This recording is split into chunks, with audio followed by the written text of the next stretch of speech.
Assalamualaikum warahmatullahi wabarakatuh. Hai teman-teman semuanya. Yeay. Halo. Kembali lagi di Angdoni Official Channel. bersama Jalal Suprianto. Asep Yogi. Yogi. Insyaallah pada malam hari ini kita akan adakan Aang Podcast. Insyaallah Ane udah ditemani dua orang yang sangat luar biasa yang akan menanyai Ane tentang seputar kehidupan Ane awal mondo dan juga tentang kisah-kisah inspiratif ataupun ilmu insyaallah ya. Oke, tanpa berbanyak basa-basi lagi bagi teman-teman semuanya, langsung saja ke pertanyaan pertama. Oke, jadi ini Ang, itu ceritanya bagaimana? Kenapa Ang bisa menjadi seorang ustadz? Itu pondok mana itu yang sehingga bisa menjadi seperti itu? Kalau ditanya mondo, awal mula Ane mondo di pesantren Bahrul Ulum Sindang Sari. Ya, tepatnya di pondok dia. Oh, itu Insyaallah. kecamatannya kecamatan mana? Kecamatan Kawali, Sindang Sari, Kawali ya? Kecamatan Kawali. Oh, masih Ciamis. Masih Ciamis, Oh, masih bukan area Ciamis. Iya, jadi awal-awal mondo memang di pesantren Bahrul Ulum, cuman Ane mungkin mencari pondok-pondok yang lain untuk menggali-gali ilmu baru pernah juga di Cirebon, pernah juga di Kuningan, di Tasik juga pernah, terus di Panjalu di kota kelahiran juga pernah. Pernah. Jadi alhamdulillah untuk circle mondok yang mungkin udah banyak gitu insyaallah. Oke, itu ceritanya itu gimana tuh? Awal mondok itu gimana? Kalau berbicara awal mondo ya sama kayak antum-antum mungkin saat mondo, awal-awal mondo kita nggak betah gitu kan ya. Kamu pernah ngerasain nggak? Pernah. Nangis? Kepaksa sih awal. Nangis beneran? Sedikit lah. Sedikit. Malu.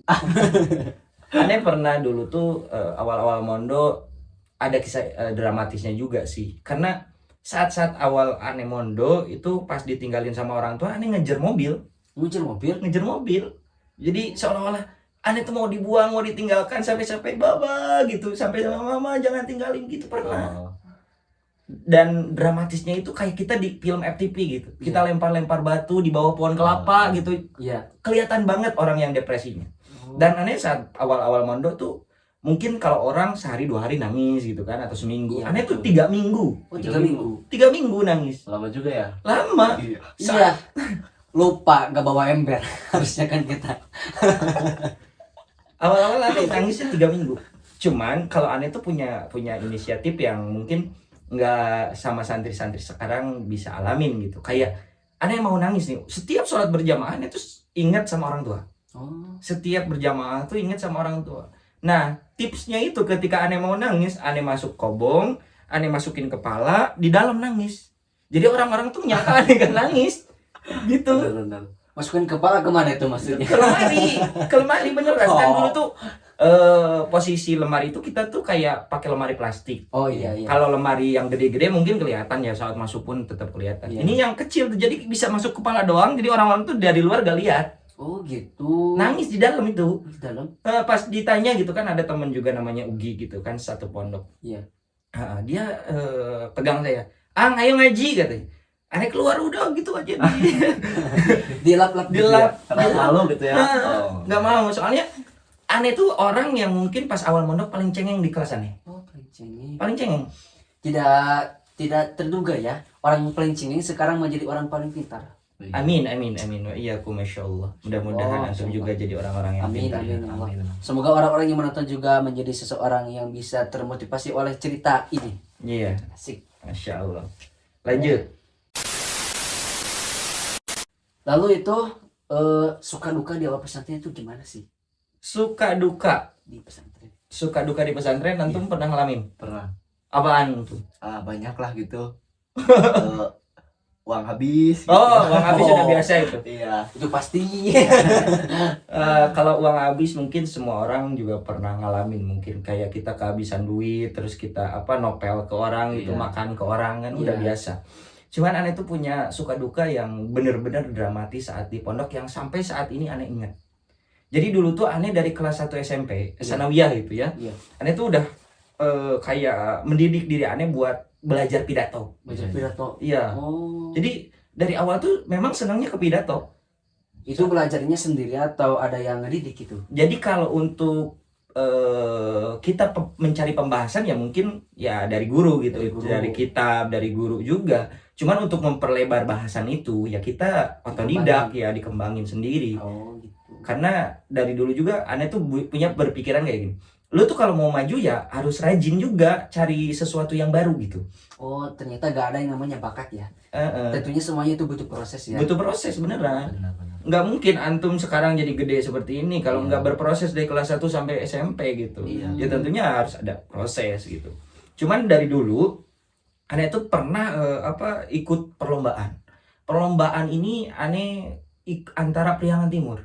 Priangan Timur. Priangan Timur, Sepriangan Timur itu aneh masuk Ciamis itu. Ciamis. Oh, Ciamis ya. Terus Nah, Priangan Timur itu tuh melibatkan Banjar, Banjar. Banjar juga masuk gitu. Banjar. Terus daerah-daerah Ciamisnya Ciamis. masuk, terus Kuningan.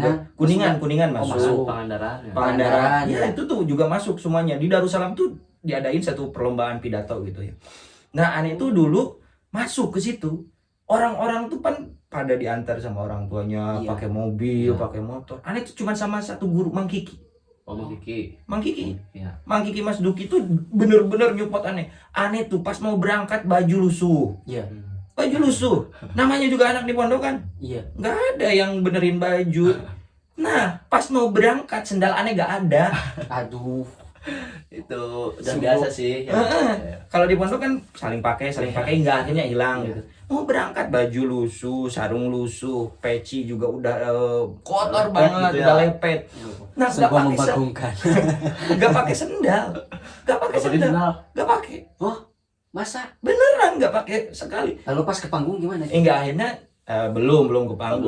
Belum. Enggak akhirnya anak guru aneh nih Mang Kiki. Kata Mang Kiki ya udah Beli. beli. Ya. Dia beliin sama Mang Kiki. Iya. Beli baru, baju baru, peci baru, sandal Sandal baru, semuanya Itu dibeli. maksudnya itu siapa sih? Seorang guru atau Ya. seorang pengurus? Dulu itu dia juga guru di pesantren, guru Ya. juga di sekolah. Oh. Jadi dia tuh ya Seorang mudaris ya ya gitu. mudaris lah gitu.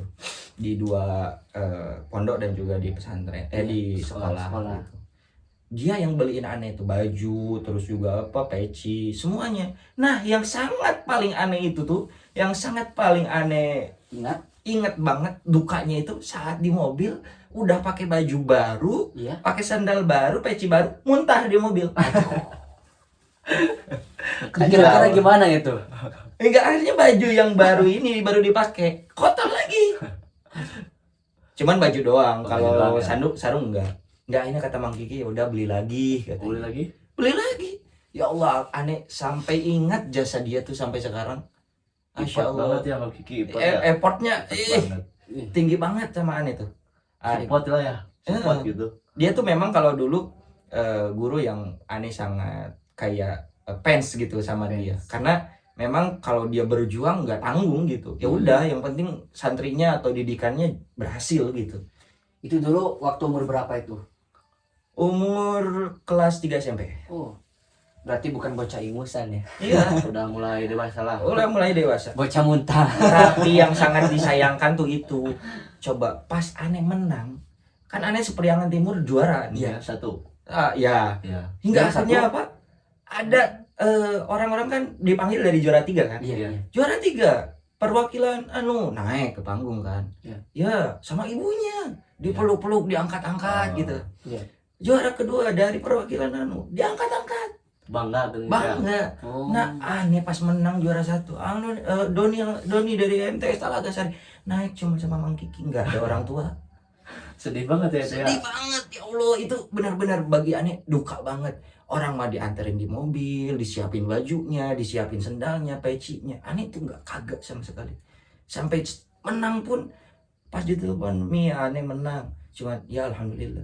Wallahi tanpa wala kalam wala salam, udah tanpa selamat gitu. Enggak. Hadiah gitu. Ya, tanpa. Tapi dari situlah saya belajar bahwasanya didikan orang tua tuh mau jadiin aneh seorang yang mandiri gitu. Mandiri.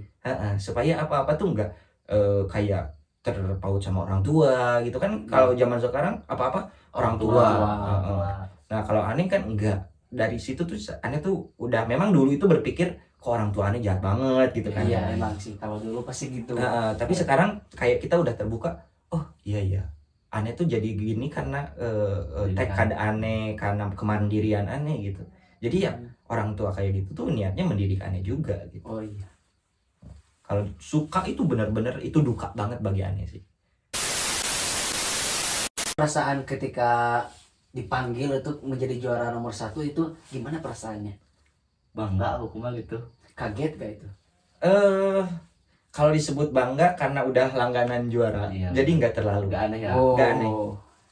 Nggak aneh. Soalnya di pondok dari kelas 1 nih kan suka ada event setiap Rajaban, setiap Maulidan kan. Iya. Di sekolah itu ada event kayak Rajaban dan juga Mauludan, bikin acara pidato, lomba sholawatan ya kan. Iya. Udah biasa untuk juara. Dan juga sebelum itu pernah juara juga di Sabilur Rosyad. Jadi ya udah pas menang, meskipun menang di situ pun nggak ada kayak wah istimewa, nggak ada Biasa kayak- aja gitu ya. Be aja gitu Be aja. Berarti bukan juara pertama kali ya? Iya, karena udah memang Udah sering gitu. sering, tapi memang dari semua lomba aneh belum pernah ada yang diantar sama orang tua. Masya Allah. Mandiri banget ya. Jadi itu tuh bisa mandiri, bisa gak peduli sih. Kayak dulu tuh aneh belum pernah namanya dapat kasus karena surat-suratan. Berarti udah pro gitu ya. Ya pelariannya memang udah pro.